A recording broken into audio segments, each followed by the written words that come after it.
Hey, is that coffee I smell? It sure is, Mac. Do you want some? Caffeine and coffee during World War II. Caffeinated drinks played a major role in the morale and performance of troops during World War II. Caffeine was critical for pilots, sailors, and soldiers performing long flights, night shifts, or lookout and sentry duties. Every military during World War II spent millions supplying their armies with stimulants, natural or otherwise. For the American soldier, coffee was king. The American military, before the onset of World War II, had dedicated supplies of coffee, along with ice cream and chocolate. After America's entry into World War II, in December of 1941, the American Army would requisition 10 times more coffee in 1942 than it did in 1941. In the spring of 1942, America began rationing its coffee for the military.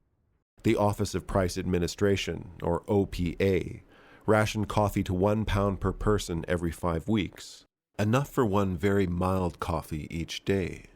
Americans were asked to reuse brewed coffee grounds, and rationing became a patriotic duty. However, most coffee-addicted Americans could get their fill of coffee easily enough, should they trade rations with non-coffee drinkers. But the OPA took coffee seriously and even asked Americans to document and submit quantities of coffee in household storage before rationing went into place. Even the White House, known for its love of coffee, took rationing seriously, with the president replacing coffee with milk.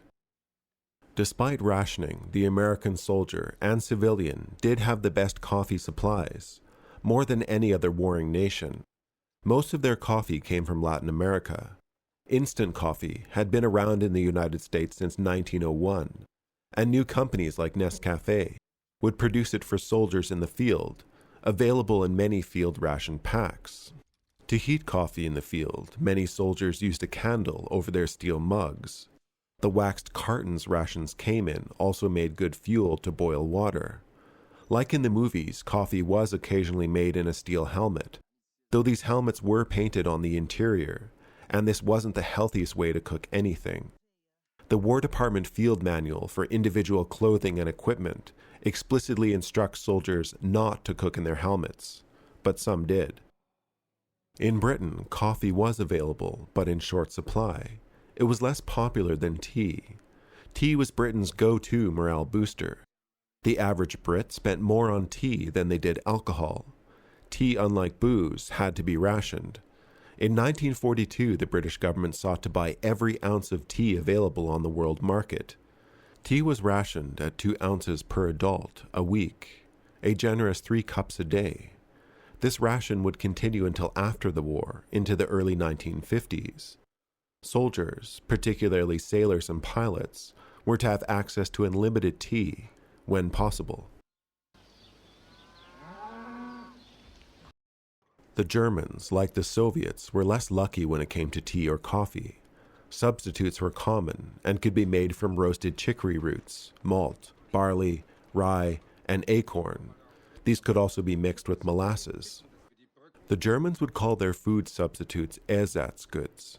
Even bread, for example, could contain wood flour, aka sawdust. Fake coffee blends would be known as Ersatzkaffee. This would also come to be known as Muckefuck, from French moquefaux, or false coffee.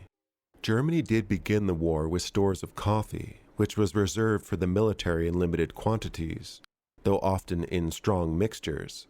A strong coffee paste was available to pilots and could be spread like jam or eaten directly from the tube. More common were the tins of Coca-Cola, a chocolate cola nut mix, high in caffeine.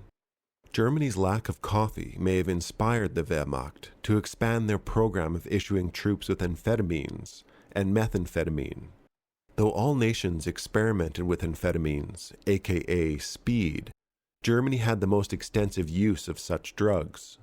35 million methamphetamine tablets were produced for German troops during the war, though its use would be scaled down due to side effects.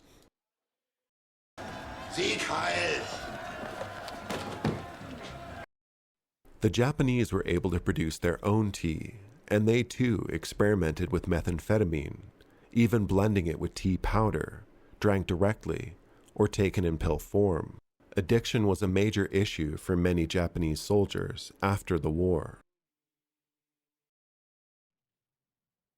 Alright, I'm Johnny. I just want to expresso my gratitude for you grinding until the end of the video. Hopefully it was more substance than froth. Anyway, make sure you tune in for the next video or there'll be a latte problems.